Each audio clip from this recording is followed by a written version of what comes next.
Hello, Andrew here from Ventura Music School.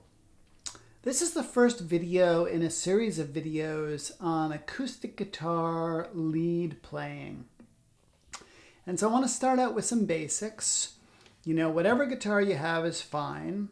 Couple of things that are important. I think it's nice to have a good tuner, and this is the tuner that I like. It is the Polytune tuner from TC Electronics. It's a little bit expensive, maybe $50 or $60, but it's just far and away better than things like the Snark and cheap clip-on tuners like this. It's really accurate. It's easy to use. One of the things that's nice about this is that you can tune when you're in a noisy environment. So if you're playing with other people and they're all playing, instead of picking up the sound of your guitar, it's picking up the vibration. So that's really nice. That's number one. Number two, as we're going to play lead guitar and acoustic guitar, one of the really important things is which pick you use. And people have a lot of different preferences for picks. Personally, myself, I like this shape, which is a large triangle. And rather than the typical teardrop shape of picks, which looks like this one's a little bit bigger. And the other thing is that you want a fairly rigid pick. Picks come in different thicknesses. There's thin, medium, heavy. Those are generalities. There's also different, you can get them by the, like the, I don't know what it is, millimeter or percentage of millimeter. This is a really ridiculously expensive pick. It's by a company called Blue Chip. And this one is called a Blue Chip TAD50. It's about $40 or $50, but it's made of this space age plastic polymer. I've had this pick probably for 4 or 5 years. It has not worn in any appreciable way. If you get a less expensive pick, the edges wear as you play them over time. This thing has fantastic tone. It's really warm and clear and just really rich and good. And it's I'll be really bummed out and depressed the day I lose it, but I guard this thing with my life. I wouldn't let my mother hold this pick. Anyway, so that's... Okay, so let's talk a little bit about acoustic lead guitar. What I want to focus on in this series, starting out, is the key of G. And there's a reason for this. The key of G is just a really versatile key. And we're going to look at some of the scales and the chords in this key. And one of the things that's just great about this key is that all of the open strings, all 6 strings, we can play open, and they are in this key. And so a lot of times I will do stuff like...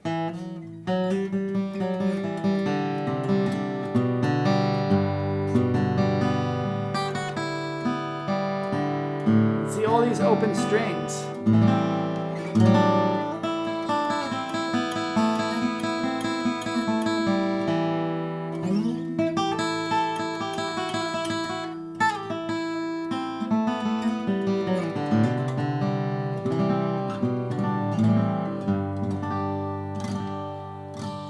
So let's start out by just looking at a couple of scales in the key of G. And here's what I like to do. I like to start with G major scale that's open. So we're going to start with our ring finger on the 6th string 3rd fret, G, and then the 5th string open 2, 3, 4th string open 2, 4, 3rd string open 2, 2nd string open 1, 3, and the 1st string open 2, 3.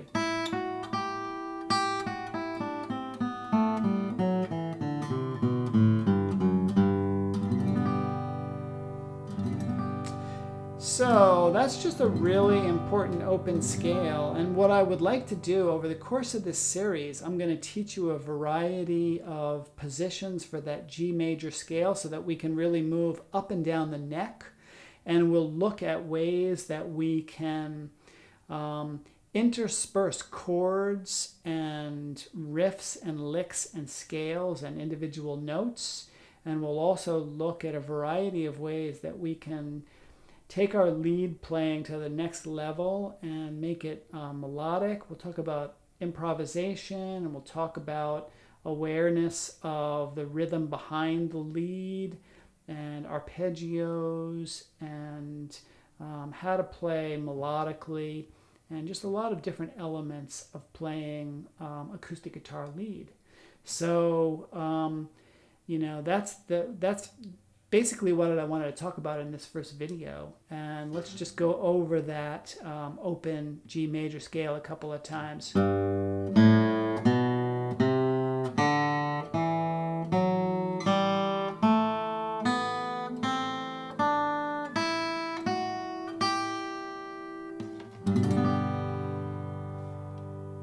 So let's, so now if you can play that with my, play along with me.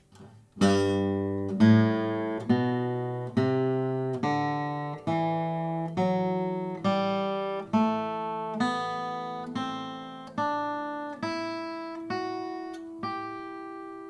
then a G chord.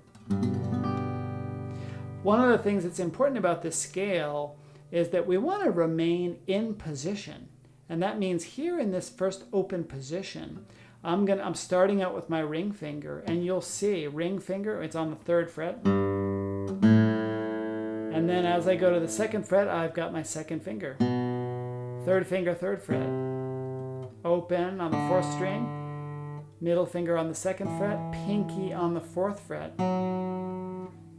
3rd string is open. 2nd finger, 2nd fret. Our 2nd string is open. 1st finger, 1st fret. Ring finger, 3rd fret. 1st finger open. Middle finger, 2nd fret. Ring finger, 3rd fret. So you can see that I'm remaining in position. Every time I'm playing on the 1st fret, it's the index finger. Every time on the 2nd fret, it's the middle finger. 3rd fret is the 3rd finger. And the one time that we go to the 4th fret, it's the pinky. And the reason for that, if I start doing this,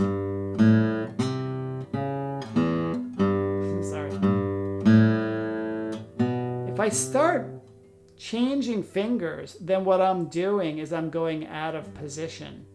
And that means that I'm going to start moving I'm going to start sliding up the neck. And then when I have to come back, there's just a lot of moving up and down this way, and that creates confusion.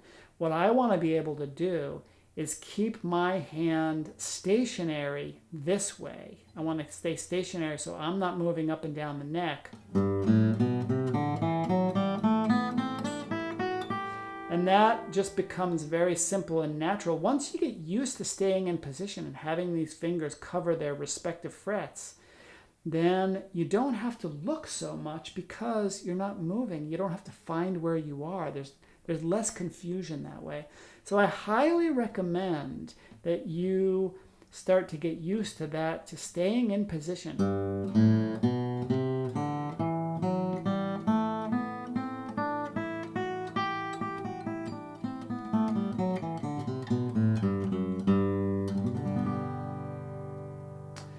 So that's a good start for us. Stay tuned for our second video. And if this is valuable to you, please like this video and subscribe to my channel. That helps me get more viewers on YouTube and just improves these videos overall. Thanks so much. See you soon.